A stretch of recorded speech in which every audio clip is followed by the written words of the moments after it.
Yes class 11th welcome to Simply Commerce once again. हम लोगों ने एक नया टॉपिक स्टार्ट कर दिया था एंटरप्रेन्योरशिप डेवलपमेंट। एंटरप्रेन्योरशिप डेवलपमेंट में हमने लास्ट वीडियो में डिफरेंट मीनिंग्स पढ़े, बहुत इंपॉर्टेंट है।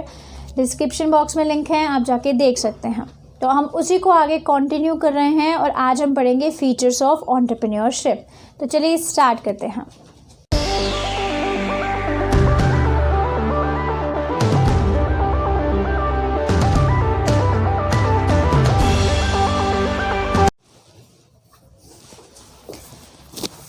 इस क्लास 11th हम लोग पढ़ रहे हैं आज फीचर्स ऑफ और करेक्टरिस्टिक्स ऑफ एंटरप्रेन्योरशिप। एंटरप्रेन्योरशिप के क्या क्या फीचर्स हैं। तो एक्चुअली हम सबको पता है फीचर्स कहाँ से निकलते हैं, मीनिंग से ही निकलते हैं। अगर हम लोगों को मीनिंग क्लियर है तो फीचर्स भी क्लियर है। बस हम लोग क्या कर रहे हैं, फीचर्स को पॉइंट्स में डिफाइन कर देते हैं। तो हम लोगों ने अभी तक क्या पढ़ा कि एंटरप्रेन्योरशिप है क्या। एंटरप्रेन्योरशिप क्या है, एक न्यू आइडिया जनरेट करना, एक नए आइडिया पे अपना खुद का बिजनेस सेटअप करना, दैट इज़ कॉल्ड एंटरप्रेन्योरशिप। अब हमें पूछे कोई एंटरप्रेन्योरशिप के फीचर्स क्या हैं, तो हम ये कहेंगे कि सबसे पहला फीचर ये है कि कोई जो इसमें क्या होता है, एंटरप्रेन्योर डिफरेंट रिसोर्सेज को, डिफरेंट फैक्टर ऑफ प्रोडक्शन को असेंबल करता है और उन फैक्टर ऑफ प्रोडक्शन से वो क्या करता है, अपना एक नया बिजनेस सेट करता है।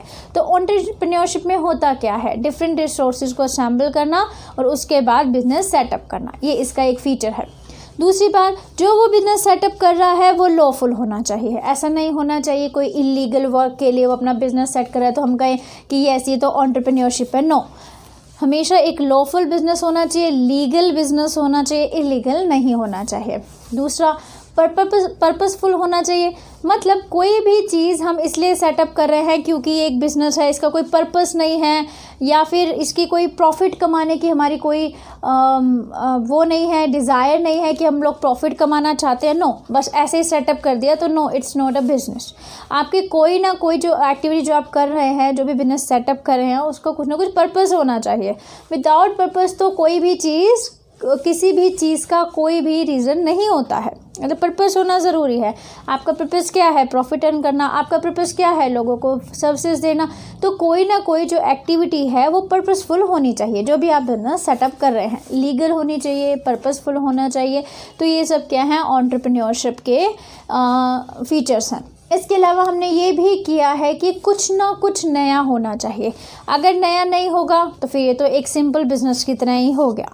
तो एंटरप्रेन्योरशिप में कुछ नया आइडिया होना चाहिए जिसको प्रैक्टिकल फॉर्म में लाएं, जिसके लिए हम बिजनेस सेटअप करें, या फिर किसी भी काम को करने का नया ढंग होना चाहिए, या कुल मिला के वहाँ पर एक इनोवेशन होना चाहिए, कुछ ना कुछ नया होना चाहिए। तो ये इसकी सबसे इम्पॉर्टेंट फीचर्स हैं।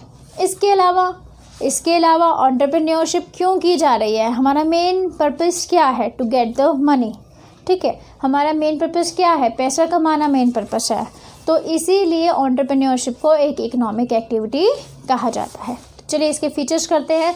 सबसे पहले सिस्टमैटिक एक्टिविटी। एंटरप्रेन्योरशिप एक सिस्टमैटिक एक्टिविटी है।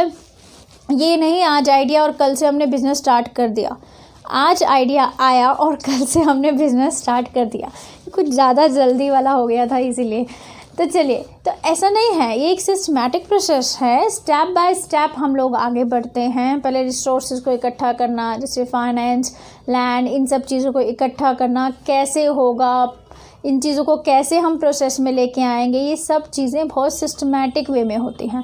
नॉट ओनली दैट, जो एंटरप्रेन्योर है वो भी स्किल्ड होना चाहिए, उसको भी काम करने की स्किल आनी चाहिए, ट्रेंड होना चाहिए, कहीं ना कहीं से कोई कोर्स किया हो, वोकेशनल ट्रेनिंग हो, एक्सपीरियंस हो, कुछ ना कुछ तो उसमें भी एबिलिटी होनी चाहिए।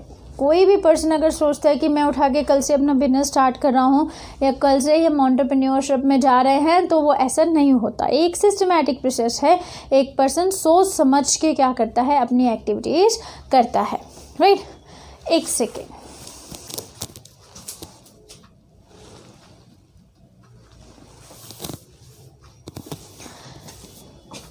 तो it is a systematic process. ये एक सिस्टमैटिक प्रोसेस है, स्टेप बाय स्टेप चलती है, एकदम कुछ नहीं हो जाता है। इसके लिए आपको थोड़ा सा सिस्टम से चलना पड़ता है। राइट, चलिए नेक्स्ट है लॉफुल एंड पर्पसफुल एक्टिविटी। जो भी काम कर रहे हैं लीगल होना चाहिए, उसका कोई उद्देश्य होना चाहिए, पर्पस होना चाहिए। विदाउट पर्पस आप कोई भी काम स्टार्ट कर देते हैं तो फिर वो तो कोई काम की चीज़ होती नहीं है। देन नेक्स्ट, अच्छा, purposeful activity means creation of value, मतलब कुछ ना कुछ तो आप करिए, कुछ ना कुछ वैल्यू जनरेट कीजिए। हम कहते हैं ना, इकोनॉमिक्स में पढ़ते हैं, मनी किस लिए हम अर्न करते हैं, क्योंकि हम कोई वैल्यू क्रिएट कर रहे हैं। अगर कोई भी चीज़ आपके लिए इम्पॉर्टेंट है, वैल्यूएबल है, तो आप उसके लिए पैसे देंगे, ठीक है, या फिर मैं उसमें पैसे कमाऊंगी, राइट। तो वो कुछ ऐसा वैल्यू क्रिएट कीजिए अपने बिजनेस के थ्रू, ताकि आप उसमें पैसे अर्न कर सकें, मनी अर्न कर सकें, क्योंकि ये क्या है, एक इकोनॉमिक एक्टिविटी है। तो क्रिएशन ऑफ वैल्यू तो चाहिए, क्योंकि वही तो पर्पस है। तो नेक्स्ट, इनोवेशन। तो इनोवेशन दो तरह से हो सकता है, या तो कुछ नया आप बनाइए, नया सेटअप कीजिए, कुछ नया आइडिया को आप प्रैक्टिकल फॉर्म में लाइए, या फिर जो पहले आइडियाज़ हैं उनको कुछ नए तरीके से करिए। बात वही है कि कुछ ना कुछ नया होना चाहिए आपके काम में। तो इनोवेशन कैसे होना चाहिए, इंट्रोड्यूस समथिंग न्यू, कुछ नया इंट्रोड्यूस कीजिए, या फिर या एंटरप्रेन्योर क्या कर रहा है, चीज़ों को एक बहुत ही बेटर वे में, एक न्यू वे में करने की कोशिश करता है, तभी उसको एंटरप्रेन्योरशिप कहा जाता है। Next is organisation of production. इसके अलावा हम सबको पता है कि एंटरप्रेन्योर क्या करता है, सभी रिसोर्सेज को इकट्ठा करता है, उनको ऑर्गेनाइज करता है, मैनेज करता है, कंट्रोल करता है। तो मतलब पूरे के पूरे बिजनेस को वही क्या कर रहा है, होल्ड कर रहा है या ऑर्गेनाइज कर रहा है। Next is risk element. Risk element and economic activity. Risk element is always there, क्योंकि हम लोग ये समझते हैं कि हम लोग ये मानते भी हैं कि एंटरप्रेन्योरशिप और बिज़नेस एक ही जैसा ही तो होता है। बस प्रॉब्लम इज इसमें डिफरेंस इज़ दैट कि और बिज़नेस एक पहले से ही आइडिया जो सेटअप है उसी पे सेट किया जाता है, जबकि एंटरप्रेन्योरशिप भी एक तरह की बिज़नेस ही है, लेकिन एक ये न्यू आइडिया पे सेटअप किया जाता है। तो फिर इसमें जो फीचर्स हैं वो कहीं ना कहीं बिज़नेस से मिलते जुलते हैं। जैसे बिज़नेस में हमेशा रिस्क और अनसर्टेनिटी रहती है, एंटरप्रेन्योरशिप में भी रहेगी, क्योंकि यहाँ पर भी एक न्यू आइडिया से बिज़नेस जनरेट किया जा रहा है, तो यहाँ पर भी रिस्क और अनसर्टेनिटी रहेगी। The next, it is an economic activity. We know that entrepreneurship में जो एंटरप्रेन्योरशिप है या एंटरप्रेन्योर है, तो ऐसा क्यों कर रहा है, वो बिज़नेस को क्यों सेटअप कर रहा है, न्यू आइडिया से अपने बिज़नेस को क्यों सेटअप कर रहा है, क्योंकि वो भी तो मनी अर्न करना चाहता है। तो यहाँ पर मेन क्या होता है, मनी अर्न करना। तो ये भी क्या है, एक इकोनॉमिक एक्टिविटी होती है। वे मान के चल सकते हैं कि बिज़नेस और एंटरप्रेन्योरशिप एक ही जैसा है, बस एक ही डिफरेंस होता है दोनों में। जहाँ बिज़नेस पुराने उस पे चल रहा है, पुरानी चीज़ों पे ही जनरेट होता है, बनाया जाता है, वहीं पे एंटरप्रेन्योरशिप एक नए आइडिया के साथ आता है, बस, और कोई डिफरेंस इन दोनों में नहीं होता है। ठीक है, तो ये थी करैक्टरिस्टिक्स, बहुत ही ईजी, जिसको हम इजीली कर सकते हैं।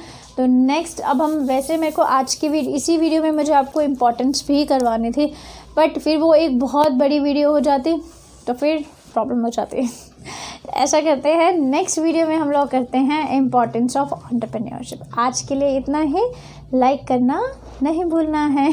चलिए, लास्ट में थैंक्स फॉर वॉचिंग।